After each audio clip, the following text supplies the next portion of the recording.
Hello there, I'm Paul Sokol, and today I want to talk a little bit about CID and do a deep dive into one little tool that can help you be more effective at communicating, which means that you'll be more effective at iterating and of course, delegating, because there's no way to iterate if communication isn't happening between people, and there's certainly no way to delegate if you're not communicating it here. So the tool that I want to talk about today is something called RACI, and this is an acronym, and it stands for Responsible, Accountable, Consulted, and Informed here. And when we're talking about any kind of like project or managing, client or things like that, it can always be broken down into these as far as looking at the different resources and things like that. So we're going to go through these real quickly, and then I have an example for you to hopefully lock this in. And as I go through the rest of this, remember, this is about being better at the communication part of CID here. And so RACI is going to help you be really clear about, well, what exactly are we communicating and to whom? So R is the people that's doing the work. These are the people that are actually responsible here. This could be one person, it could be a couple of different people depending on what their different roles and skills are.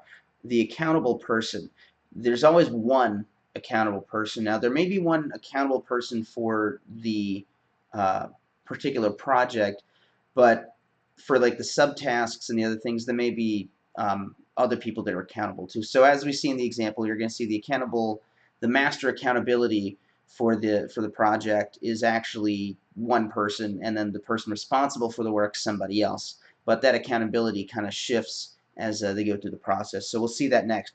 Now these last ones, consulted and informed. When I first learned about RACI, this is a little confusing to me. In further digging into it, it's actually really simple. I was just making it more complex than it needs to be. So here it is. The people that are consulted, that's the two-way communication. That's the people that the responsible parties can lean on to consult with and talk to. And again, we're going to see examples of that in a couple of seconds here. The informed parties are the one-way. This is the one-way communication. So with the example of like a sports client, for example, there's people that need to be informed. They need to receive a report weekly or whatever on how the stuff is doing. Now, we would never consult with those people. They're not a resource for that, and they still need to be informed. So that's the idea of this RACI notion. So we're going to go ahead and look at an example in just a second. And remember, it's about being better at communicating and knowing who to communicate to.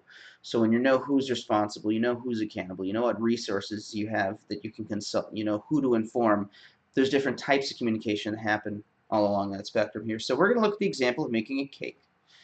This is not an example for me. I ripped this off the internets. And we're looking at a family here. So mom and dad, a little kid, and an older kid. Somebody it's probably in a high school age, drives, maybe has a job, stuff like that. The project is making a cake. So the person accountable is the dad, because I believe the scenario was they're taking a cake to some party, and it's like the dad's coworker, something to that effect. So the dad is ultimately accountable for making a cake. He raised his hand at work and said, "Yo, I'll get that cake, homie. Got you," because that's how the dad speaks. The mom is responsible for making the cake, because that's, I guess, the agreement that the mom and the dad make. Okay, cool. High-level project done. Here's the one accountable person and looking at the responsible pieces. So now we just start looking at the actual steps here, and this is where things can start to shift. So what's required to make a cake? Well, obviously, mom's responsible for generating that outcome, which is just the list of what's required.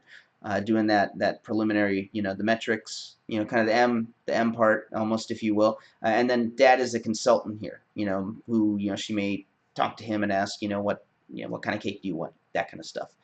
Now, when it comes to buying the ingredients, you'll notice the responsible party is the kid, and the oldest kid, because we're sending him to the grocery store to actually get the ingredients. Now, he's going to consult with mom, make sure here's the mom, hey, here's the list, of what needs to be done.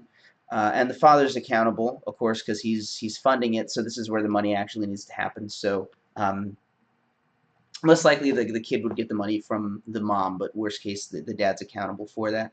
You'll notice that there's nobody accountable directly on the second line where it's required to make the cake, right? Well, the dad's still the accountable one, because he's the high level over the whole project. So if anything were to break down on what's required to make the cake, it would go up to the dad. That's the person that communication would need to happen with.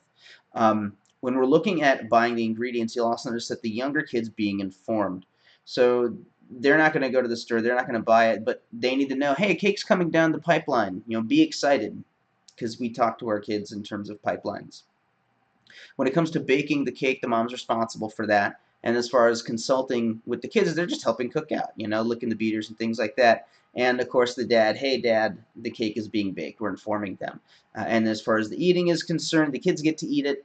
The mom is accountable for the eating part specifically, because she's got to get the plates and the forks and things like that. And of course, she can consult the dad if she needs help getting out the silverware and things like that.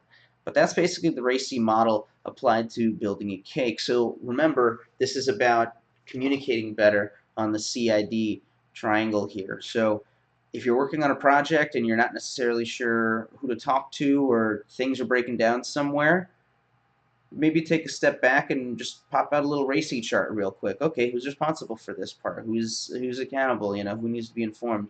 And if anything, that'll guide you towards who you should be communicating towards to push the project forward. If you have any questions, go ahead and let me know.